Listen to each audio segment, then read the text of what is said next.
रात के सन्नाटे में हवाओं की सिसकियां सुनाई दे रही थीं। अंधेरे में डूबी उस वीरान हवेली के दरवाजे चरमरा रहे थे, जैसे कोई अंदर से निकलने की कोशिश कर रहा हो। गांव के लोग इस हवेली के पास जाने से भी कतराते थे। कहा जाता था कि वहां जाने वाला कभी वापस नहीं लौटता। लेकिन आदित्य और उसके दोस्तों को भूत प्रेतों की कहानियों पर यकीन नहीं था। वे 4 दोस्त आदित्य, रोहन, सीमा और नेहा शहर से इस गांव में घूमने आए थे। चलो इस हवेली का रहस्य पता लगाते हैं, आदित्य ने उत्साहित होकर कहा। पागल हो क्या? अगर सच में कुछ हुआ तो? सीमा ने डरते हुए कहा। डरपोक मत बनो, ये सब सिर्फ अफवाहें हैं, रोहन हंसते हुए बोला।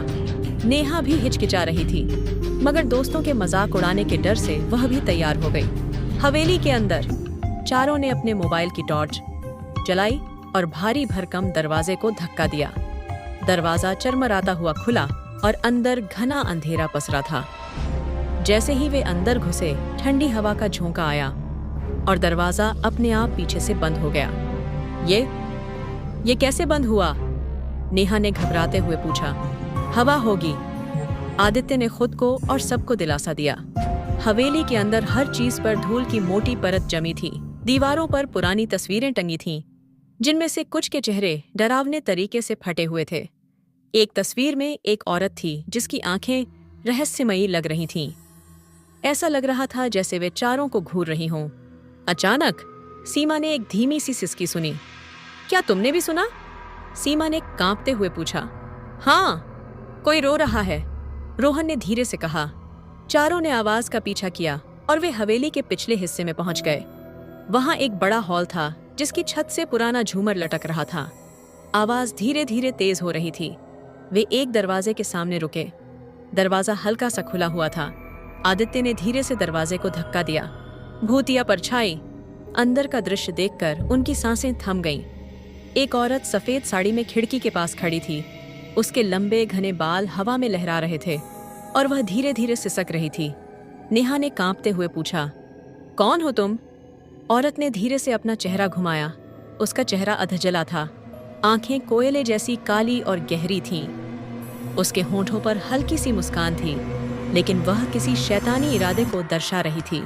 अचानक उसने एक तेज चीख मारी और हवा में घुलने लगी। उसी वक्त हवेली के झूमर जोर जोर से हिलने लगे। खिड़कियां खुद ब खुद खुलने बंद होने लगीं और फर्श पर रखे पुराने सामान हवा में उठने लगे। सीमा ने घबराकर भागने की कोशिश की, लेकिन अचानक किसी ने उसका हाथ पकड़ लिया।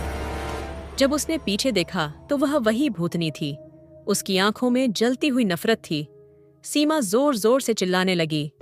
आदित्य और रोहन ने उसे खींचकर बचाने की कोशिश की, लेकिन भूतनी की शक्ति बहुत ज्यादा थी।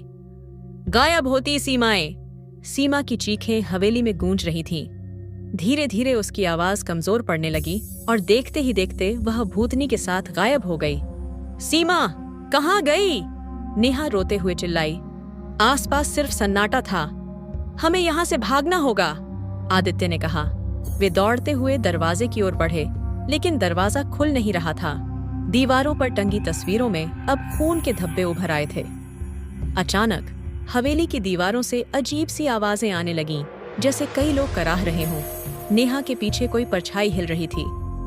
जब उसने पलटकर देखा, ओह ये वही भूतनी थी, लेकिन इस बार उसके साथ कई और आत्माएं थीं। उनकी आंखें जल रही थीं और वे चारों तरफ से उन्हें घेरने लगीं। हवेली का भयानक सच। तभी एक फुसफुसाहट भरी आवाज आई। हम सब यहाँ फंसे हुए हैं, तुम्हें भी हमारे साथ रहना होगा। रोहन ने अपने फोन से भूतनी की फोटो खींचने की कोशिश की, लेकिन फोन में सिर्फ अंधेरा दिखा। आदित्य ने हिम्मत जुटाकर पूछा, तुम कौन हो? हमें क्यों मारना चाहती हो? भूतनी की आंखों से आंसू निकल आए, लेकिन वे खून की बूंदों जैसे लग रहे थे। मैं रुक्मिणी हूँ, इस हवेली की मालकिन थी। मेरे पति ने मुझे मार दिया और मेरी आत्मा यहीं कैद हो गई। जो कोई भी यहाँ आता है उसे मैं भी कैद कर लेती हूँ। मैं अकेली नहीं रह सकती।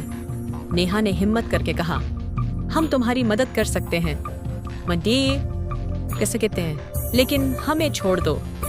भूतनी जोर से हंसी, एक डरावनी खौफनाक हंसी। कोई यहाँ से नहीं जा सकता। आखिरी बचाव। आदित्य को अचानक एक उपाय सूझा। उसने अपने बैग से माँ की दी हुई हनुमान चालीसा निकाली और जोर जोर से पढ़ने लगा।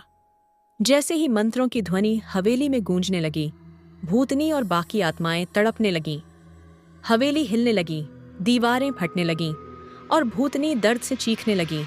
कुछ ही पलों में हवेली बुरी तरह हिलने लगी और भूतनी एक चीख के साथ जलकर राख हो गई। दरवाजा अचानक खुद ब खुद खुल गया। आदित्य, रोहन और नेहा बिना पीछे देखे दौड़ पड़े। लेकिन कहानी खत्म नहीं हुई। गांव में पहुंचने के बाद उन्होंने लोगों को सारी बात बताई। गांव के बुजुर्गों ने कहा कि रुक्मिणी की आत्मा बहुत वर्षों से उस हवेली में कैद थी और शायद अब उसे मुक्ति मिल गई हो। लेकिन अगली सुबह जब आदित्य ने अपना फोन चेक किया तो उसकी गैलरी में एक अजीब फोटो थी। वही भूतनी मुस्कुराती हुई उसके पीछे खड़ी थी।